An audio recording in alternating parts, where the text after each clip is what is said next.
Bismillahirrahmanirrahim. Assalamualaikum warahmatullahi wabarakatuh. Perkenalkan, saya di sini Muhammad Emir Sidik. Saya di sini akan mempresentasikan hasil artikel saya yang dimana berjudul Scoping Review Potensi Dalbavancin terhadap kesembuhan pasien osteomyelitis dewasa yang disebabkan oleh infeksi Staphylococcus aureus. Untuk abstraknya, di mana diketahui bahwa osteomyelitis ini merupakan peradangan pada tulang cancellous dan periosteum yang diakibatkan oleh infeksi bakteri dan dapat terjadi pada manusia ataupun hewan. Dan di mana terapi standar yang paling sering digunakan yaitu berupa metisilin, vancomycin, dan juga daptomycin yang sering sekali mengalami resistensi. Maka dari itu ditemukan antibiotik baru untuk menangani resistensi tersebut berupa dalbavancin untuk pengobatan osteomyelitis. Tujuan penelitian ini yaitu untuk menganalisis potensi dalbavancin pada pasien osteomyelitis dibanding dengan obat standar. Lalu untuk metodenya menggunakan scoping review dengan cara menganalisis artikel ilmiah dari 4 database yaitu berupa PubMed, ScienceDirect, Springer Link, dan Wiley Online Library, di mana hasil pencarian awal berjumlah 8.273 artikel, dan akhirnya setelah dilakukan critical appraisal menunjukkan 3 artikel yang dapat dianalisis dengan menghasilkan dalbavancin memiliki potensi yang baik dibanding pada pasien yang diberikan obat standar. Lalu keamanannya dinyatakan sama seperti obat standar pada artikel pertama, dan artikel 2 menyatakan keamanan dalbavancin ini lebih buruk dibanding obat standar. Lalu, untuk pendahuluannya, di mana osteomyelitis ini terjadi pada 2 hingga 5% tindakan operasi, yang pengobatan ini dapat berlangsung selama 6 minggu.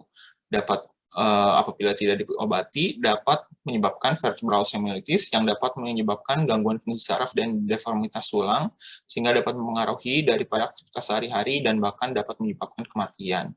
Penyebab utama dari osteomyelitis yaitu merupakan Staphylococcus aureus, di mana untuk pengobatan standarnya berupa metisilin, yang dimana sering sekali mengalami resistensi. Maka dari itu ditemukan obat baru berupa dalbavancin yang ditemukan dapat berefektif juga untuk pengobatan osteomyelitis. Maka dari itu, saya tertarik untuk melakukan penelitian untuk menunjukkan apakah dalbavancin ini efektif untuk mengobati pasien osteomyelitis dewasa.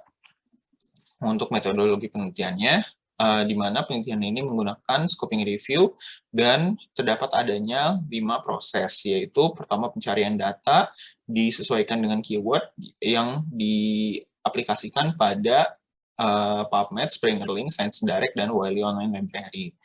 Lalu selanjutnya dilakukan screening dengan menggunakan kriteria inklusi, di mana disesuaikan kriteria inklusinya yaitu berupa dengan periodenya 5 tahun, artikel penelitian asli, artikel penelitian full text, dan artikelnya berbahasa Inggris.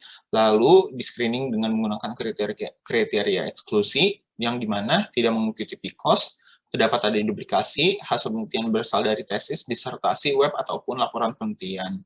Lalu menggunakan daripada critical appraisal untuk menentukan apakah artikelnya ini layak atau tidak, yang dimana menghasilkan 3 artikel yang memenuhi kriteria dari critical appraisal dari GBI.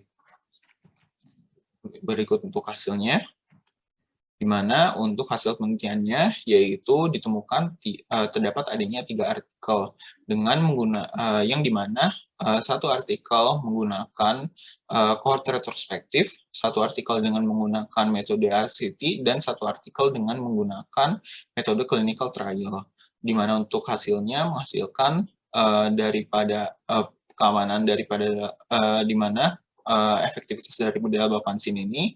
Ketiga artikel menunjukkan hasil bahwa dalbavancin lebih efektif dibanding obat standar.